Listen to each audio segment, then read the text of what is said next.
All right, in the second IXL, you are continuing to solve your equations, and you're going to complete the solution. So it will show you this box, and on the left side is your equation that you're working through, and then on the right side is what you're supposed to be doing. So when we have this equation, 15 parentheses q plus 1 equals 15, it says first what you're supposed to do is divide both sides by 15. So what it's saying is taking our 15 q plus 1 equals 15. You're going to start by dividing both sides by 15, which will get rid of the 15 in front of your parentheses, leaving you with just q plus 1 equals, and this is the part you need to fill in. What's 15 divided by 15? 1. So when I come back here, I'm going to enter 1. And then our next thing says we need to subtract 1 from both sides.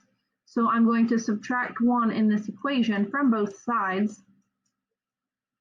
to get q equals 1 minus 1 is 0.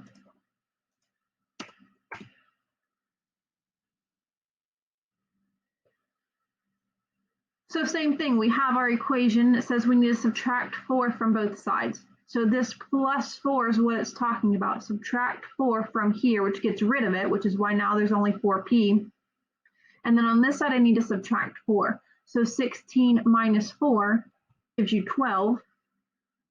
And then you have 4p equals 12, and it says divide both sides by 4. You're going to divide by 4. So 12 divided by 4 gives you 3. In this problem, it says start by multiplying both sides by 10, because you have this 10 in the denominator. So if you multiply this side by 10, it will get rid of your 10 in the bottom, leaving you with just p plus 12.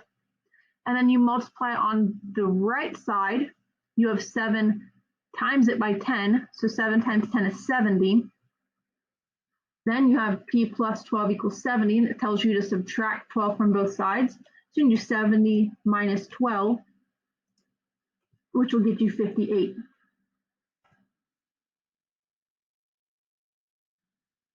All right, you're starting with your equation. Tells you to subtract 5 from both sides. Gives you 9 minus 5 is 4. So keep your 4x, but your plus 5 is gone. 9 minus 5 is 4. Then 4x equals 4. You should divide both sides by this 4 in front of the x. So 4 divided by 4 gives you 1. So you're still solving your equations as you did before. It just tells you what exactly you're supposed to be doing. Okay? So here it says you should start by multiplying both sides by 7 because of 7 in the denominator. On the left side, that leaves you with just the numerator of x plus 19. And on the right side, you're going to do 10 times 7 is 70. Then because you have x plus 19, it tells you should subtract 19 from both sides. So 70 minus 19 gives me 51. All right, at some point, it's going to start giving you maybe some of the things here on the left side, and you've got to decide what happened. And it's only going to give you a couple of options. So what I would recommend is you start by looking what's different on the left from step 1 to step 2. So it has r plus 4 or r over 4 plus 13, and now it has just r over 4. So the plus 13 went away. So how would you have gotten rid of that plus 13? Do you add 13 to both sides? Do you subtract 13, multiply, divide, or did we apply the distributive property? And if you're ever unsure, you can look to see what happened. Well, 15 changes to 2. Is that meaning 15 plus 13, 15 minus 13, 15 times 13, 15 divided by 13? We didn't apply to the distributive property because that's when you have parentheses. 15 minus 13, you should subtract 13 since it's plus. Then it continues to tell you here what to do. You should times both sides by 4 because of this dividing. So 2 times 4 gives you 8. All right, so another one we're going to see what happened first. I had s plus 4 divided by 2, and now it's just s plus 4. So it got rid of this over 2. Because it's in the denominator, it's got this division sign. How do you get rid of division? With multiplication. And if you look, 4 times 2 does give you 8. Then it tells you get rid of your plus 4 by subtracting. So 8 minus 4 is 4. If I look here, I have negative 2 and then parentheses w minus 6. Now it's just w minus 6. So what changed is it got rid of this negative 2. So you can look to see your options. Would you add negative 2 to both sides? Well, if you think maybe, then look here, negative 14 plus 2.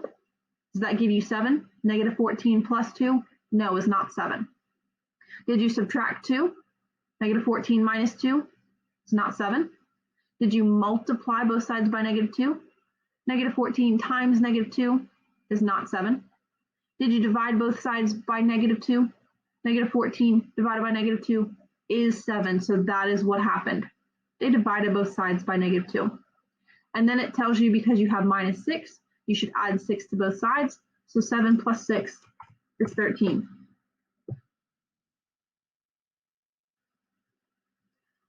We look here, they got rid of the plus 10. Because it's plus, you should get rid of it by subtracting 10 from both sides. Then you have that you should multiply both sides by 10 because of this dividing.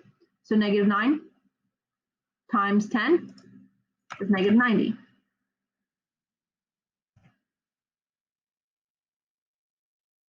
Couple more. We look here, if we look at the left side, how it changed, 9y plus 6 minus 7y is now 2y plus 6. So plus 6 is the same. And if I also look on the right side, the 2 is the same. So all that happened is something here on the left side. This 9y and this minus 7y became 2y. Well, what happened there? We didn't add 9y to both sides because I didn't move it over to the right. I didn't subtract 9y from both sides because I didn't move it to the right. I didn't multiply both sides by 9y. I didn't divide both sides by 9y. What I did is I combined like terms. 9y minus 7y is 2y. Then from here, 2y plus 6 is now just 2y, and that 2 became a negative 4. So they got rid of this plus 6, and you would do that by subtracting 6 from both sides. And then it tells you should divide by 2 because you have 2y. So 4 divided by 2, negative 4 divided by 2 is negative 2. One more. On the left side, negative 15a minus 2 plus 16 became negative 15a plus 14, but negative 16 still stayed negative 16. So this negative 15a stayed the same, but your negative 2 and your 16 became 14. And why is that? Because you combine like terms. Then from here, you should be able to finish solving this. If you have plus 14, you need to get rid of that plus 14 by subtracting 14 from both sides. And then it tells you should divide by negative 15 to get rid of your coefficient. So negative 30 divided by negative 15 is positive 2. Hopefully by now you have some sort of idea of how to take care of this. I do want to point out in this very first step, I'm seeing this, is because you have these parentheses, you should distribute here in the first step. That would be apply the distributive property. Negative 3 times 3d is negative 9d, and negative 3 times 20 is negative 60. Okay, and then you should be able to finish that.